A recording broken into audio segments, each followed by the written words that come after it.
प्रधानमंत्री जी।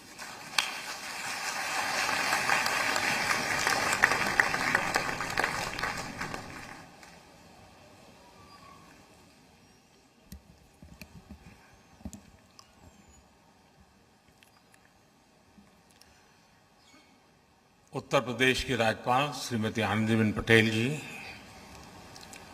केंद्रीय मंत्रिमंडल के मेरे सहयोगी और लखनऊ के ही सांसद हमारे वरिष्ठ साथी श्रीमान राजनाथ सिंह जी, श्री हरदीप सिंह पुरी जी, महेंद्र नाथ पांडे जी,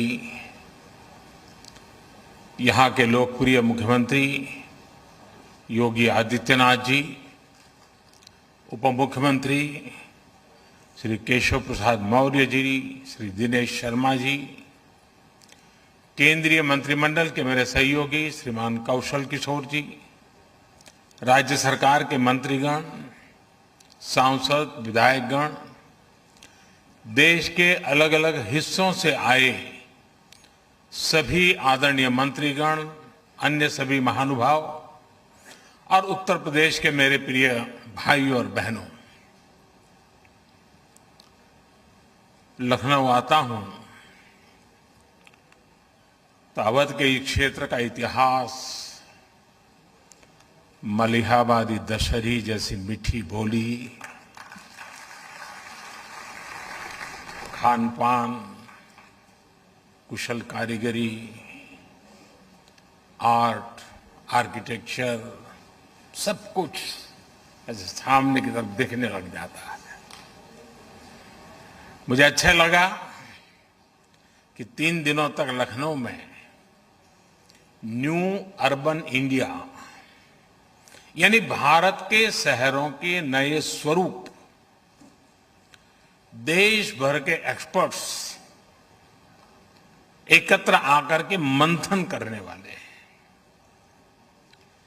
यहां जो प्रदर्शनी लगी है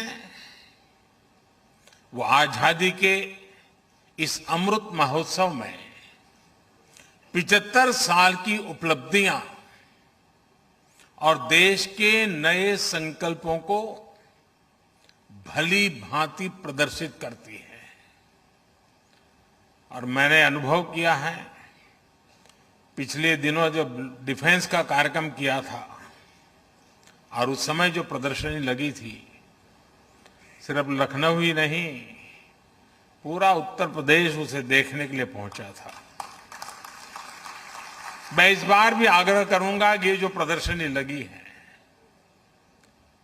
यहां के नागरिकों से मेरा आग्रह है, आप जरूर देखिए। हम सब मिलकर के देश को कहां से कहां ले जा सकते हैं, हमारे विश्वास को जगाने वाला ये अच्छा प्रदर्शनी है, आपने जरूर देखनी चाहिए।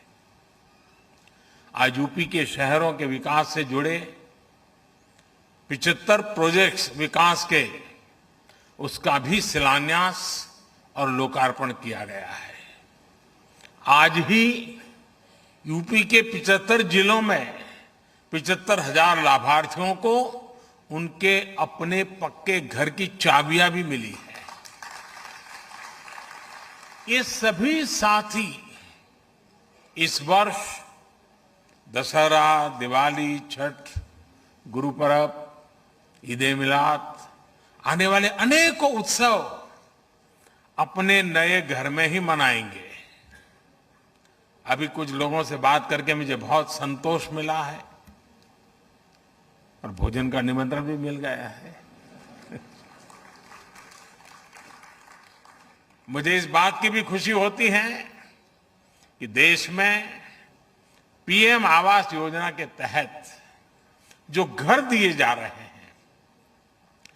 उनमें 80% से ज्यादा घरों पर मालिकाना हक महिलाओं का है या फिर वो ज्वाइंट ओनर है। और मुझे ये भी बताया गया कि यूपी सरकार ने तो महिलाओं के घरों से जुड़ा एक अच्छा फैसला लिया है। 10 लाख रुपए तक की राशि के घरों की रजिस्ट्री कराने पर स्टैंप ड्यूटी में महिलाओं को 2% की छूट भी दी जा रही है। ये बहुत प्रशंसनीय निर्णय है। लेकिन साथियों, जब हम ये बात करते हैं कि महिलाओं को ये उनके नाम मिल्कत होगी, तो उतना हमारे मन में रजिस्टर नहीं होता है। लेकिन मैं थोड़ा आपको उस दुनिया में ले जाता हूं, आपको अंदाज आएगा कि ये निर्णय कितना महत्वपूर्ण है। आप देखिए, किसी भी परिवार में जाइए, अच्छा है गलत है ये मैं नहीं कह रहा हूं, मैं सिर्फ स्थिति का बयान कर रहा हूं। अगर मकान है तो पति के नाम पर, खेत है तो पति के नाम पर, गाड़ी है तो पति के नाम पर, स्कूटर है तो पति के नाम पर, दुकान है तो पति के नाम पर, और अगर पति नहीं रहा तो बेटे के नाम पर। लेकिन उस मां के नाम पर कुछ नहीं होता है, उस महिला के नाम कुछ भी नहीं होता है।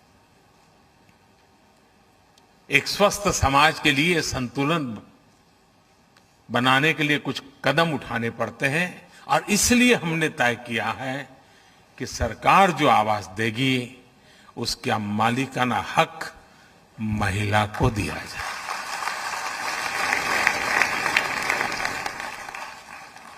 साथियों, आज लखनऊ के लिए एक और बधाई का अवसर है। लखनऊ ने अटल जी के रूप में एक विजनरी मां भारती के लिए समर्पित राष्ट्र नायक देश को दिया है। आज उनकी स्मृति में बाबा साहब भीमराव अंबेडकर यूनिवर्सिटी में अटल बिहारी वाजपेयी चेयर स्थापित की जा रही है।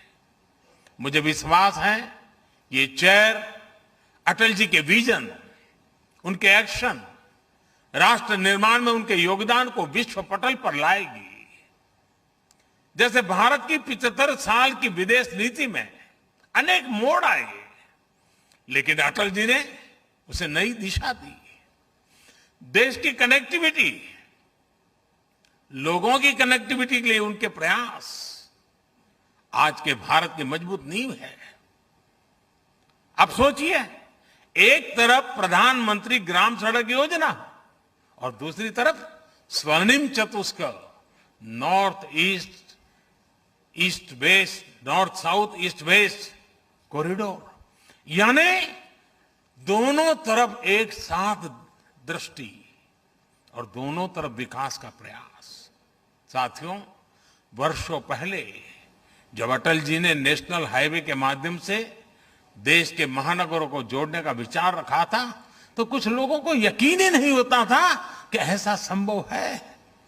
6-7 पहले जब मैंने गरीबों के लिए करोड़ों पक्के घर, करोड़ों शौचालय, तेजी से चलने वाली रेल, शहरों में पाइप से गैस, ऑप्टिकल फाइबर जैसे बड़े इंफ्रास्ट्रक्चर प्रोजेक्ट की बात की, तब भी आदतन कुछ लोग यही सोचते थे कि इतना सब कुछ कैसे हो पाएगा।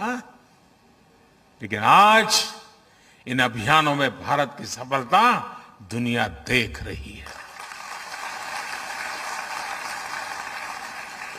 भारत आज पीएम आवास योजना के तहत जितने पक्के घर बना रहा है, वो दुनिया के अनेक देशों की कुल आबादी से भी अधिक है। एक समय था जब घर की स्वीकृति से लेकर उसको जमीन पर उतरने में ही बरसों लग जाते थे। जो घर बनते थे भी वो शायद रहने लायक थे कि नहीं, ये सवालिया निशान जरूर पूछे जाते थे। घरों की साइज छोटी, कंस्ट्रक्शन मटेरियल खराब, अलॉटमेंट में हेरा फेरी, ये सब मेरे गरीब भाइयों बहनों को भाग्य बना दिया गया था। 2014 में देश ने हमें सेवा करने का अवसर दिया और मैं उत्तर प्रदेश का विशेष रूप से आभारी हूं कि आपने मुझे देश की संसद में पहुंचाया। और जब आपने हमें दायित्व दिया तो हमने अपना दायित्व निभाने की ईमानदार कोशिश की है। साथियों, 2014 से पहले जो सरकार थी उसने देश में शहरी आवास योजनाओं के तहत सिर्फ 13 लाख मकान ही मंजूर किए थे। आंकड़ा याद रहेगा? पुरानी सरकार ने 13 लाख आवास, इसमें भी सिर्फ 8 लाख मकान ही बनाए गए थे। 2014 के बाद से हमारी सरकार ने पीएम आवास योजना के तहत शहरों में 1,13,00,000 से ज्यादा घरों के निर्माण की मंजूरी दी। कहां 13 लाख और कहां 1,13,00,000।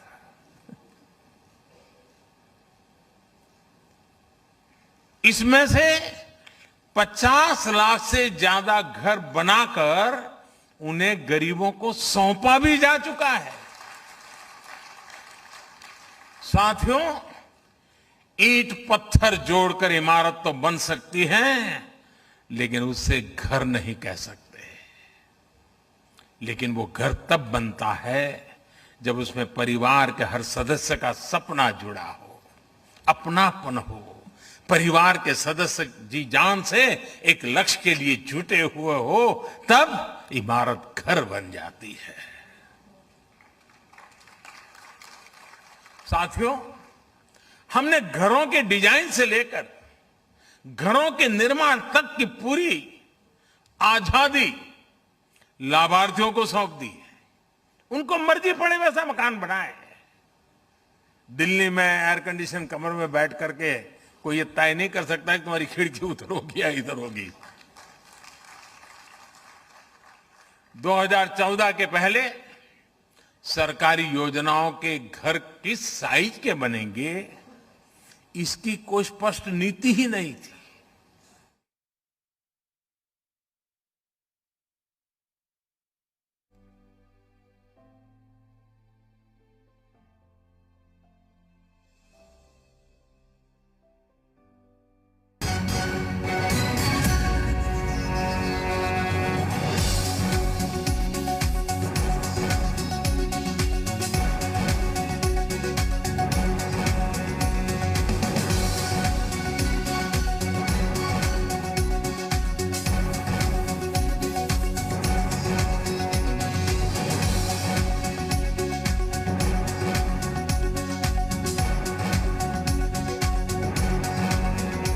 प्रस्तुतकर्ता राजेश मसाला और राघव भोग चक्की आटा। अब आएगा खाने में असली स्वाद, ट्राई कीजिए। प्रायोजक इंसेक्टिसाइड्स इंडिया लिमिटेड के ट्रैक्टर ब्रांड का कीटनाशक लीथल गोल्ड। भरोसा वही, तकनीक नहीं। आवास योजना शहरी की तहत केंद्र सरकार ने करीब करीब 1 लाख करोड़ रुपए गरीबों के बैंक खाते में ट्रांसफर किए। साथियों, हमारे यहां कुछ महानुभाव कहते रहते हैं कि मोदी ने, हमने प्रधानमंत्री तो बना दिया, मोदी ने किया क्या?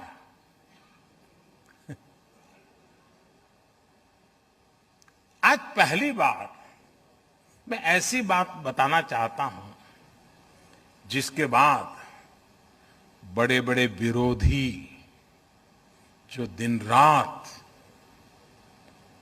हमारा विरोध करने में ही अपनी ऊर्जा खपाते हैं, वो मेरा ये भाषण सुनने के बाद टूट पड़ने वाले हैं, मुझे पता है। लेकिन मुझे लगता है मुझे बताना चाहिए। मेरे जो साथी, जो मेरे परिवारजन है, जो झुग्गी झोपड़ी में जिंदगी जीते थे, जिनके पास पक्की छत नहीं थी, ऐसे 3 करोड़ परिवारों को इस कार्यकाल में एक ही योजना से लखपति बनने का अवसर मिल गया है। इस देश में मोटा मोटा अंदाज करें तो 25-30 करोड़ परिवार है, मोटा मोटा अंदाज करें। उसमें से इतने छोटे से कार्यकाल में 3 करोड़ गरीब परिवार लखपति बनना, ये अपने आप में बहुत बड़ी बात है। अब आप कहेंगे मोदी इतना बड़ा क्लेम कर रहे हैं, कैसे कर रहे हैं? प्रधानमंत्री आवास योजना के तहत देश में जो करीब करीब 3 करोड़ घर बने हैं, आप उनकी कीमत का अंदाज लगा दीजिए। ये लोग अब लखपति हैं। 3 करोड़ पक्के घर बनाकर हमने गरीब परिवारों का सबसे बड़ा सपना पूरा किया है। साथियों, मुझे वो दिन भी याद आते हैं जब तमाम प्रयासों के बावजूद उत्तर प्रदेश घरों के निर्माण में आगे नहीं बढ़ रहा था। आज लखनऊ में ही, और जब मैं आज लखनऊ में हूं तो मुझे लगता है जरा विस्तार से ये बात बतानी चाहिए ना? हाँ, आप तैयार हैं? हमारी अर्बन प्लानिंग कैसे राजनीति का शिकार हो जाती है, ये समझने के लिए भी यूपी के लोगों को ये जानना बहुत जरूरी है। साथियों, गरीबों के लिए घर बनाने का पैसा केंद्र सरकार दे रही थी। बावजूद इसके 2017 से पहले, योगी जी के आने से पहले की बात कर रहा हूं, 2017 से पहले यूपी में जो सरकार थी वो गरीबों के लिए घर बनवाना ही नहीं चाहती थी। गरीबों के लिए घर बनवाओ, इसके लिए हमें पहले जो यहां सरकार में थे उनसे मिन्नतें करनी पड़ती थी। 2017 से पहले पीएम आवास योजना के तहत यूपी के लिए 18,000 घरों की स्वीकृति दी गई थी। 18,000। लेकिन जो सरकार यहां थी उसने गरीबों को पीएम आवास योजना के तहत 18 घर भी बनाकर नहीं दिए। 18,000 घरों की स्वीकृति और 18 घर भी न बने। मेरे उत्तर प्रदेश के भाइयों बहनों, ये चीजें आपको सोचनी चाहिए। आप कल्पना कर सकते हैं, 18,000 घरों की मंजूरी थी, लेकिन उन लोगों ने गरीब के लिए 18 घर भी नहीं बनाए। पैसा था, घरों की स्वीकृति थी, लेकिन तब जो यूपी को चला रहे थे वो इसमें लगातार अड़ंगा डाल रहे थे। उनका ये कृत्य यूपी के लोग, यूपी के गरीब कभी नहीं भूल सकते। साथियों, मुझे संतुष्टि है कि योगी जी की सरकार आने के बाद यूपी में शहरी गरीबों को 9 लाख घर बनाकर दिए गए हैं। शहर में रहने वाले हमारे गरीब भाई बहनों के लिए अब यूपी में 14 लाख घर निर्माण के अलग अलग चरणों में है।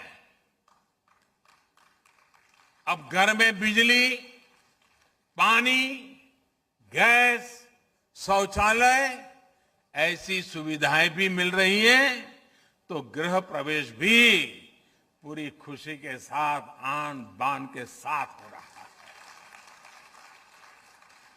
लेकिन मैं जब उत्तर प्रदेश आया हूं तो कुछ होमवर्क भी देने का मन करता है। दे दूं? लेकिन आपको करना पड़ेगा। करेंगे? पक्का? देखिए, मैंने अखबार में पढ़ा है और अभी योगी जी भी शायद मैं पूछ रहा था, इस बार दीपावली में अयोध्या में कहते हैं 7.5 लाख दिए हैं, 7.5 लाख दिए का कार्यक्रम हो गया। मैं उत्तर प्रदेश को कहता हूं कि रोशनी के लिए स्पर्धा में मैदान में आए। देखें, अयोध्या ज्यादा दिए जलाता है कि ये जो 9 लाख घर दिए गए हैं वे 9 लाख घर 18 लाख दिए जला करके दिखाएं। हो सकता है क्या? जिन परिवारों को ये 9 लाख परिवार, गरीब परिवारों को घर मिले पिछले 7 साल में, वे 2-2 दिया अपने घर के बाहर जलाएं। अयोध्या में 7.5 लाख दिए जलेंगे। मेरे गरीब परिवारों के घर में 18 लाख दिए जलेंगे। भगवान राम जी को खुशी होगी। भाइयों और बहनों, बीते दशकों में हमारा शहरों में बड़ी बड़ी इमारतें जरूर बनी, लेकिन जो अपने श्रम से इन इमारतों का निर्माण करते हैं उनके हिस्से में झुग्गियों का ही जीवन आता रहा है। झुग्गियों की स्थिति ऐसी जहां पानी और शौचालय जैसी मूल सुविधाएं तक नहीं मिलती। झुग्गी में रहने वाले हमारे भाई बहनों को अब पक्के घर बनाने से बहुत मदद मिल रही है। गांव से शहर काम के लिए आने वाले श्रमिकों को उचित किराए पर बेहतर रिहाइश मिले, इसके लिए सरकार ने योजना शुरू की है।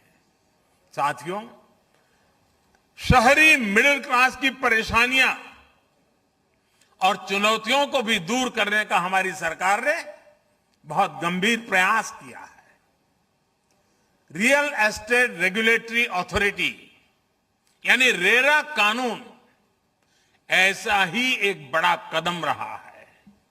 इस कानून ने पूरे हाउसिंग सेक्टर को अविश्वास और धोखाधड़ी से बाहर निकालने में बहुत बड़ी मदद की है। इस कानून के बनने से घर खरीदारों को समय पर न्याय भी मिल रहा है। हमने शहरों में अधूरे पड़े घरों को पूरा करने के लिए हजारों करोड़ रुपए का विशेष फंड भी बनाया है।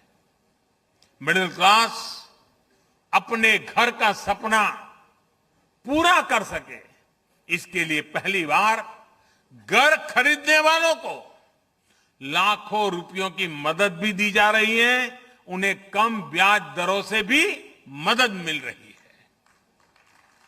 हाल ही में मॉडल टेनेंसी एक्ट भी राज्यों को भेजा गया है और मुझे खुशी है कि यूपी सरकार ने तुरंत ही उसे लागू भी कर दिया है। इस कानून ने मकान मालिक और किराएदार दोनों की बरसों पुरानी दिक्कतें दूर हो रही है। इससे किराए का मकान मिलने में आसानी भी होगी और रेंटल प्रॉपर्टी के बाजार को बल मिलेगा।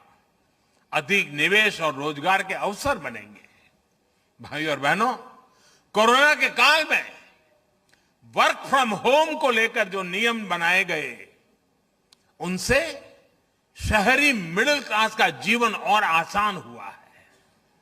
रिमोट वर्किंग के आसान होने से कोरोना काल में मिडिल क्लास के साथियों को बहुत राहत मिली है। भाइयों और बहनों, अगर आप याद करें तो 2014 से पहले हमारे शहरों की साफ सफाई को लेकर अक्सर हम नकारात्मक चर्चाएं ही सुनते थे। गंदगी को शहरी जीवन का स्वभाव मान लिया गया था। साफ सफाई के प्रति बेरुखी से शहरों की सुंदरता, शहरों में आने वाले टूरिस्ट, इस पर तो असर पड़ता ही है। शहर में रहने वालों के स्वास्थ्य पर भी ये बहुत बड़ा संकट होता है। इस स्थिति को बदलने के लिए देश स्वच्छ भारत मिशन और अमृत मिशन के तहत बहुत बड़ा अभियान चला रहा है। बीते वर्षों में शहरों में 60 लाख से ज्यादा निजी टॉयलेट और 6 लाख से अधिक सामुदायिक शौचालय बने हैं। 7 साल पहले तक यहां सिर्फ 18% कचरे का ही निष्पादन हो पाता था, वो आज बढ़कर 70% हो चुका है। यहां यूपी में भी वेस्ट प्रोसेसिंग की बड़ी क्षमता बीते वर्षों में विकसित की गई है और आज मैंने प्रदर्शनी में देखा ऐसी अनेक चीजों को वहां रखा गया है और मन को बड़ा सुकून देने वाला दृश्य है। अब स्वच्छ भारत अभियान 2.0 के तहत शहरों में खड़े कूड़े के पहाड़ों को हटाने का अभियान भी शुरू कर दिया गया है। साथियों, शहरों की भव्यता बढ़ाने में एक और अहम भूमिका निभाई है एलईडी लाइट्स ने। सरकार ने अभियान चलाकर देश में 90 लाख से ज्यादा पुरानी स्ट्रीट लाइट्स को एलईडी से बदला है। एलईडी स्ट्रीट लाइट लगने से शहरी निकायों के भी हर साल करीब करीब 1000 करोड़ रुपए बच रहे हैं। अब ये राशि विकास के दूसरे कार्यों में वो शहरी निकाय लगा सकते हैं और लगा रहे हैं। एलईडी ने शहर में रहने वाले लोगों का बिजली बिल भी बहुत कम किया है। जो एलईडी बल्ब पहले 300 रुपये से भी महंगा आता था, वो सरकार ने उजाला योजना के तहत 50-60 रुपए में बना दिया है। इस योजना के माध्यम से करीब 37 करोड़ एलईडी बल्ब बांटे गए हैं। इस वजह से गरीब और मध्यम वर्ग का करीब करीब 24,000 करोड़ रुपए बिजली बिल में बचत हुई है। साथियों, 21वीं सदी के भारत में शहरों के कायाकल्प का सबसे प्रमुख तरीका है टेक्नोलॉजी का ज्यादा से ज्यादा इस्तेमाल। शहरों के विकास से जुड़ी जो संस्थाएं हैं, जो सिटी प्लानर्स हैं, उन्हें अपनी अप्रोच में सर्वोच्च प्राथमिकता टेक्नोलॉजी को देनी होगी। और साथियों, जब हम गुजरात में छोटे से इलाके में रहते थे और जब भी लखनऊ की बात आती थी तो लोगों के मुंह से निकलता था कि भाई लखनऊ में तो कहीं पर जाइए सुनने को मिलता है पहले आप, पहले आप, पहले आप। यही बात होती है। आज मजाक में ही सही, हमें टेक्नोलॉजी को भी कहना पड़ेगा पहले आप। भारत में पिछले 6-7 वर्षों में शहरी क्षेत्र में बहुत बड़ा परिवर्तन टेक्नोलॉजी से आया है। देश के 70 से ज्यादा शहरों में आज जो integrated command and control centre चल रहे हैं, उसका आधार टेक्नोलॉजी ही है। आज देश के शहरों में सीसीटीवी कैमरों का जो नेटवर्क बिछ रहा है, टेक्नोलॉजी ही उसे मजबूत कर रही है। देश के 75 शहरों में जो 30,000 से ज्यादा आधुनिक सीसीटीवी कैमरे लगे हैं, उनकी वजह से गुनहगारों को 100 बार सोचना पड़ता है। ये सीसीटीवी अपराधियों को सजा दिलाने में भी काफी मदद कर रहे हैं। साथियों, आज भारत के शहरों में हर रोज जो हजारों टन कूड़े का निस्तारण हो रहा है, प्रोसेस हो रहा है, सड़कों के निर्माण में लग रहा है, वो भी टेक्नोलॉजी की वजह से है। वेस्ट में से वेल्थ अनेक प्रोजेक्ट मैंने आज इस प्रदर्शनी में देखे हैं। हर किसी को प्रेरणा देने वाले प्रयोग हैं, बड़ा बारीकी से देखने जैसा है। साथियों, आज देश भर में जो सीवेज ट्रीटमेंट प्लांट बनाए जा रहे हैं, आधुनिक टेक्नोलॉजी उनकी क्षमता और बढ़ा रही है। ये national common mobility card technology की ही तो देन है। आज यहां इस कार्यक्रम में 75 इलेक्ट्रिक बसों को हरी झंडी दिखाई गई है। ये भी आधुनिक टेक्नोलॉजी का ही तो प्रतिबिंब है। साथियों, मैंने अभी लाइट हाउस प्रोजेक्ट के तहत लखनऊ में बन रहे घरों को देखा। इन घरों में जो टेक्नोलॉजी इस्तेमाल हो रही है, उसमें प्लास्टर और पेंट की जरूरत ही नहीं पड़ेगी। इसमें पहले से तैयार पूरी दीवारों का उपयोग किया जाएगा। इससे घर और तेजी से बनेंगे। मुझे विश्वास है कि यहां लखनऊ में देश भर से जो साथी आए हैं, वो इस प्रोजेक्ट से बहुत कुछ सीख कर जाएंगे और अपने शहरों में इनको इंप्लीमेंट करने का प्रयास करेंगे। साथियों, टेक्नोलॉजी कैसे गरीब का जीवन बदलती है, इसका एक उदाहरण पीएम स्वनिधि योजना भी है। लखनऊ जैसे कई शहरों में तो अनेक प्रकार के बाजारों की परंपरा रही है। कहीं बुध बाजार लगता है, कहीं गुरु बाजार लगता है, कहीं शनि बाजार लगता है, और इन बाजारों की रौनक हमारे रेहड़ी पटरी वाले भाई बहनें ही बढ़ाते हैं। हमारे इन भाई बहनों के लिए भी अब टेक्नोलॉजी का एक साथी बनकर के लाए हैं। पीएम स्वनिधि योजना के तहत रेहड़ी पटरी वालों को, स्ट्रीट वेंडर्स को बैंकों से जोड़ा जा रहा है। इस योजना के माध्यम से 25 लाख से ज्यादा साथियों को 2500 करोड़ रुपए से अधिक की मदद गई है।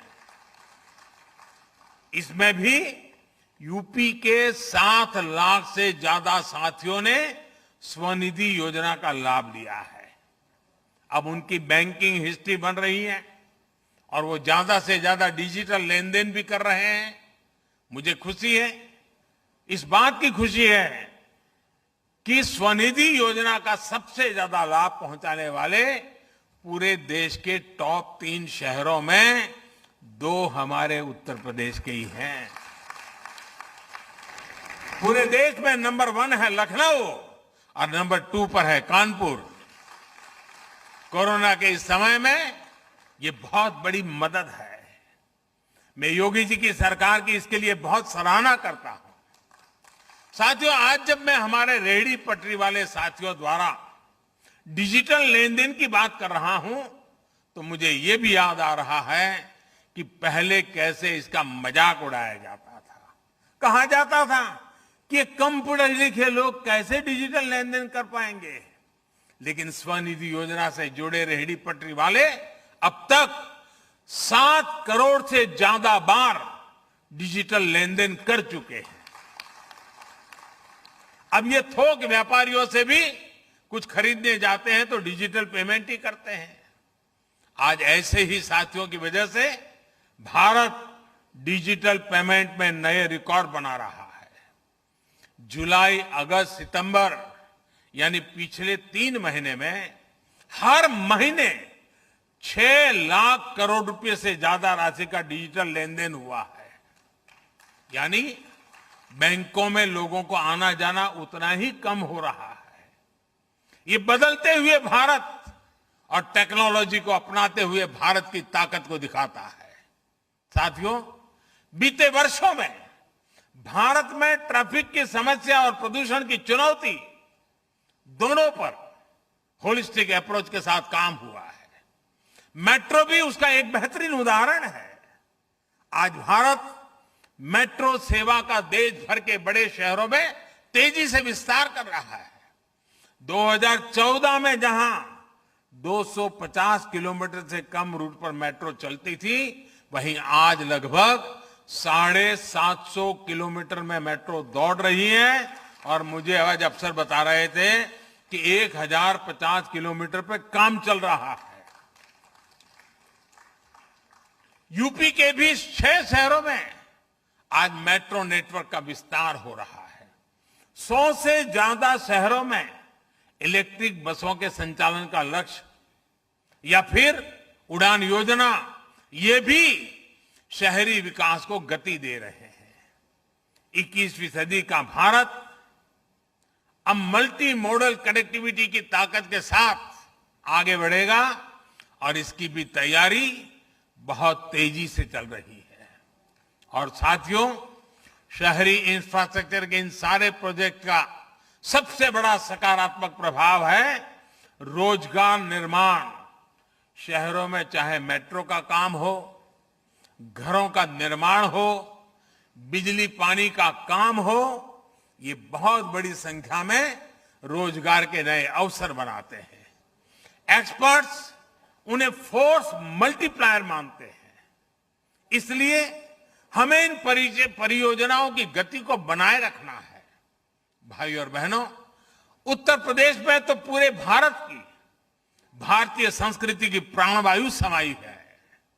ये प्रभु श्री राम की भूमि है, श्री कृष्ण की भूमि है, भगवान बुद्ध की भूमि है। यूपी की समृद्ध विरासत को संजोना, संवारना, शहरों को आधुनिक बनाना हम सबकी जिम्मेदारी है। 2017 के पहले के यूपी और बाद के यूपी का अंतर उत्तर प्रदेश के लोग भी अच्छे जानते हैं। पहले बिजली यूपी में आती कम थी, जाती ज्यादा थी, और आती भी थी तो वहां आती थी जहां नेता चाहते थे। बिजली सुविधा नहीं, सियासत का टूल थी। सड़क सिर्फ तब बनती थी जब सिफारिश हो। पानी की स्थिति तो आप सभी को पता है। अब बिजली सबको, सब जगह एक समान मिल रही है। अब गरीब के घर में भी बिजली आती है। गांव की सड़क किसी सिफारिश की मोहताज नहीं है। यानी शहरी विकास के लिए जिस इच्छा शक्ति की जरूरत है, वो भी आज यूपी में मौजूद है। मुझे विश्वास है आज यूपी की जिन परियोजनाओं का शिलान्यास हुआ है, वो योगी जी के नेतृत्व में तेजी से पूरी की जाएगी। एक बार फिर आप सभी को विकास परियोजना की बहुत बहुत बधाई, बहुत बहुत धन्यवाद।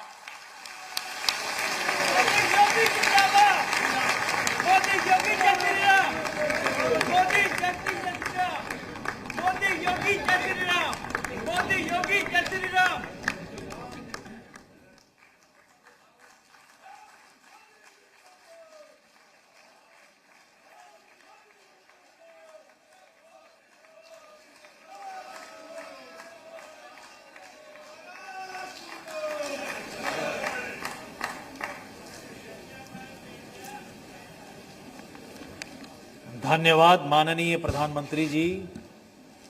और अब माननीय प्रधानमंत्री